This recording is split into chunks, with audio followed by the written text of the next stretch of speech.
Assalamualaikum warahmatullahi wabarakatuh. Perkenalkan nama saya Zainofal Alapsi dengan NPM 2530500039. Saya akan mempresentasikan mata kuliah kewarganegaraan yang judulnya Bela Negara, dan dosen pengampunya itu ialah Bapak Dr. Subelo Wiono, SH, MPD. Ini pada slide 1, bela negara, komitmen, tekad, dan tindakan untuk Indonesia Jaya. Slide kedua, hakikat dan landasan hukum. Mengapa kita wajib membela negara? Itu sebagai warga negara yang hidup, tumbuh, dan mencari nafkah di tanah air ini, kita memiliki tanggung jawab moral untuk menjaga keberlangsungan bangsa. Apa itu bela negara? Bela negara dibagi menjadi dua, yaitu bentuk bela negara secara fisik dan non-fisik. Yang secara fisiknya itu menghadapi serangan atau agresi musuh melalui perjuangan bersenjata atau pertahanan militer.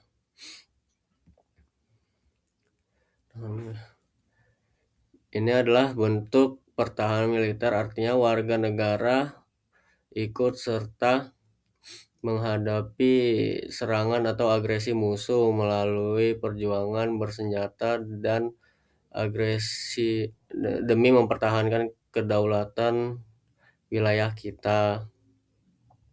Nah, untuk secara non-fisiknya itu meningkatkan nasionalisme, kesadaran berbangsa, serta peran aktif dalam memajukan bangsa di segala bidang. Itu kayak bentuk pertahanan yang sangat relevan bagi kita semua sehari-hari. Caranya adalah dengan meningkatkan rasa nasionalisme, kesadaran berbangsa,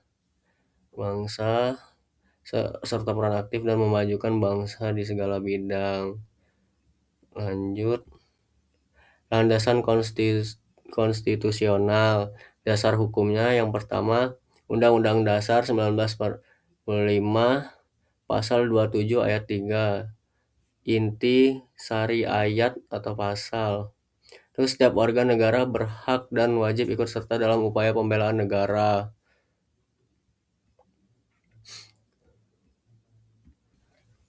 Di sini ada kata berhak dan wajib ikut serta. Artinya bela negara adalah sebuah kehormatan sekaligus tanggung jawab kita bersama. Yang kedua, dasar hukumnya Undang-Undang Dasar 1945 Pasal 30 ayat 1 yang berbunyi tiap-tiap warga negara berhak dan wajib ikut serta dalam usaha pertahanan dan keamanan negara. Yang terakhir, Undang-Undang Nomor 3 Tahun 2002. Undang-undang ini mengatur tentang pertahanan negara yang menegaskan bahwa sistem pertahanan kita adalah sistem pertahanan semesta. Artinya melibatkan seluruh warga negara, wilayah, dan sumber daya nasional lainnya. Lanjut, 5 dasar bela negara. Yaitu pilar utama pembentukan karakter bangsa. Yang pertama ada cinta tanah air, menjaga ruang wilayah, bangga pada budaya, dan menggunakan produk dalam negeri. Cinta tanah air ini bukan hanya slogan, yaitu implementasi nyata adalah dengan menjaga ruang lingkungan kita, bangga terhadap keanekaragaman budaya asli Indonesia, serta berkomitmen menggunakan produk-produk yang ada di dalam negeri untuk mendukung perekonomian bangsa. Yang kedua, sadar berbangsa, yaitu kita harus sadar bahwa Indonesia dibangun di atas pluralisme. Oleh karena itu, kita wajib menghargai keberagaman suku, ras, dan agama, serta selalu mematuhi hukum yang berlaku agar ketertiban masyarakat terjaga. Yang ketiga setia Pancasila, yaitu yakin bahwa Pancasila adalah ideologi negara dan bangsa Indonesia, yaitu dan pondasi bangsa Indonesia. Kita harus yakin bahwa Pancasila merupakan satu-satunya ideologi negara yang mampu menjadi pemersatu di tengah perbedaan bangsa Indonesia. Terus pada nilai dasar bagian 2 yaitu ada rela berkorban. Rela berkorban itu mendahulukan kepentingan bangsa di atas kepentingan pribadi atau golongan. Yaitu kerelaan untuk mendahulukan kepentingan bangsa dan negara di atas kepentingan pribadi, kelompok maupun golongan. Yang kedua, yang terakhir, kemampuan awal memiliki kecerdasan intelektual, emosional, serta kesehatan fisik dan moral yang prima.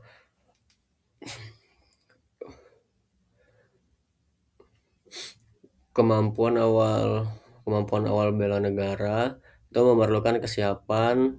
Jadi kita harus membekali diri dengan kemampuan awal berupa kecerdasan intelektual, lalu kecerdasan emosional, dan menjaga kesehatan fisik dan mental agar selalu prima dalam memberikan kontribusi terbaik. Selanjutnya ada tantangan era modern. Bela negara tidak harus mengangkat senjata. Di era modern saat ini, medan perang kita telah berubah. Bela negara tidak harus mengangkat senjata di medan perang secara fisik, tetapi kita justru sedang menghadapi ancaman non-militer yang menyerang lewat ruang-ruang digital dan kultural. Lanjut, pada ancaman non-militer itu terbagi menjadi dua. Satu, ancaman cyber dan hoax, penyebaran berita bohong yang memecah belah persatuan bangsa di ruang digital. Itu tuh kayak masih sangat masif. Jadi, misalnya kita tidak kritis, hoax ini dapat memecah belah persatuan dan kesatuan bangsa kita. Nah, yang kedua, degradasi moral, yaitu masuknya budaya asing yang bertentangan dengan nilai-nilai luhur Pancasila. Itu seperti globalisasi membawa masuk berbagai budaya asing.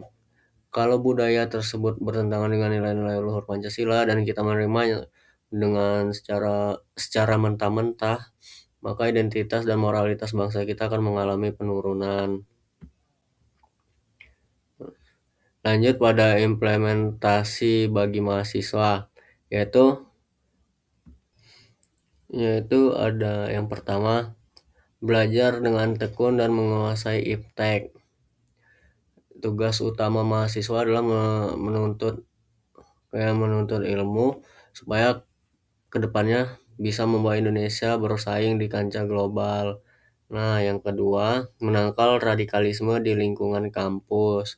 Itu kayak supaya lingkungan kampus kita tetap kondusif dan bebas dari pemahaman radikal yang ekstrim. Lalu yang ketiga ada aktif dalam pengabdian masyarakat. Itu tuh kayak kita tetap menyalurkan ilmu yang kita punya langsung untuk mengedukasi dan menyelesaikan masalah di lingkungan masyarakat. Lalu yang keempat, bijak dalam bersosial media. Itu kayak kita tuh menjadi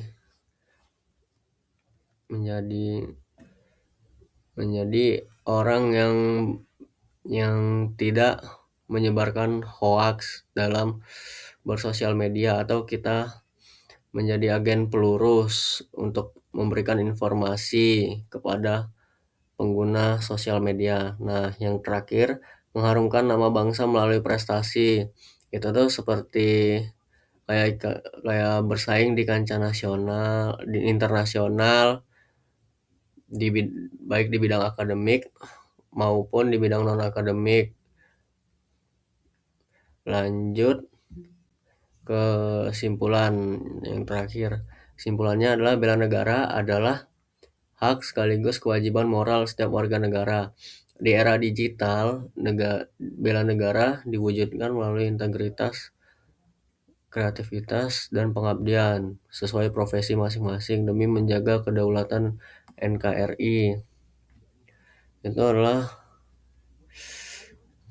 di era digital ini, bela negara tidak harus soal fisik, melainkan diwujudkan melalui integritas, kreativitas, dan pengabdian sesuai profesi dan kapasitas kita masing-masing demi menjaga kedaulatan NKRI. Sekian presentasi dari saya akhiri. Wassalamualaikum warahmatullahi wabarakatuh.